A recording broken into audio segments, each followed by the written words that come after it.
ಮಂಗಳೂರಿನ ಜೆಡಿಎಸ್ ಕಚೇರಿಯಲ್ಲಿ ಜೆಡಿಎಸ್ ಕಾರ್ಯಕರ್ತರು ಪಟಾಕಿ ಸಿಡಿಸಿ ಸಿಹಿ ಹಂಚಿ ಸಂಭ್ರಮಿಸಿದರು. ಅಲ್ಲದೆ ವಾಹನಗಳಲ್ಲಿ ಸಂಚರಿಸುತ್ತಿದ್ದ ಪ್ರಯಾಣಿಕರಿಗೆ ಮತ್ತು ಆಟೋ ಚಾಲಕರಿಗೆ ಸಿಹಿ ತಿಂಡಿ ಹಂಚಿ ಸಂಭ್ರಮಿಸಿದರು. ಇವತ್ತೇನು ನೈಋತ್ಯ ಶಿಕ್ಷಕರ ಕ್ಷೇತ್ರದ ಏನು ಇವತ್ತು ಎಸ್.ಎಲ್. ಭೋಜೇಗೌಡರು ಇವತ್ತು ಒಂದು ಗೆಲುವಿನ ಪತಾಕೆಯನ್ನು ಇವತ್ತು ದಕ್ಷಿಣ ಕನ್ನಡ ಜಿಲ್ಲೆಯಲ್ಲಿ ಹಾಗೂ ಎಲ್ಲ ಕರಾವಳಿ ಭಾಗದಲ್ಲಿ ಏನು ಒಂದು ಜಯವನ್ನು ಗಳಿಸಿದ್ದಾರೆ. ಅದು ನಮ್ಮ ಈ ಕರಾವಳಿ ಭಾಗಕ್ಕೆ ತಂದಂಥ ಒಂದು ಮೊದಲನೆಯ ಜಯ ಅಂತಲೇ ಹೇಳ್ಬೋದು. ಯಾಕೆಂದರೆ ಈ ಕರಾವಳಿ ಪ್ರದೇಶದಲ್ಲಿ ಈ ಒಂದು BJP ಹಾಗೂ ಕಾಂಗ್ರೆಸ್ನ ಒಂದು ಭದ್ರಕೋಟೆ ಅಂತ ಒಂದು ಭಾಗದಲ್ಲಿ ಇವತ್ತು ನಮ್ಮ JDSನ ಭೋಜೇಗೌಡರು ಗೆಲ್ದಿದ್ದಾರೆ. ಇದು ಮೊದಲನೆಯ ಜಯ.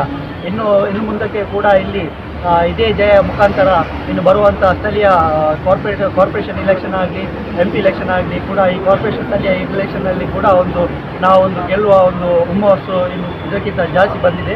ಅದೇ ರೀತಿ ಇವತ್ತೇನು ಭೋಜೇಗೌಡರು ಅವರು ಇವತ್ತು ಈ ಭಾಗದಲ್ಲಿ ಏನು ವಿಜಯ ಪತಾಕೆಯನ್ನು ಹಾರಿಸಿದ್ದಾರೆ, ನಾವು ಅವರಿಗೆ ಕೃತಜ್ಞತೆಗಳು ಹಾಗೂ ಅಭಿನಂದನೆ ಹೇಳುತ್ತಾ ಹಾಗೂ ಇಲ್ಲಿ ಎಲ್ಲ ಈ ಅವರ ಗೆಲುವಿಗೆ ದುಡಿದಂಥ ಎಲ್ಲ ಪಕ್ಷದ ಪದಾಧಿಕಾರಿಗಳು ಹಾಗೂ ಕಾರ್ಯಕರ್ತರಿಗೆ ಮಗದೊಮ್ಮೆ ಅಭಿನಂದನೆ ಹೇಳುತ್ತಾ ಈ ವಿಜಯೋತ್ಸವ ಏನು ಈಗಾಗಲೇ ನಾವು ಒಂದು ಪಟಾಕಿ ಸಿಡಿಸಿ ಸಿಹಿ ಹಂಚುವ ಮುಖಾಂತರ ನಾವು ಏನು ಸಂಭ್ರಮಿಸಿದ್ದೇವೆ.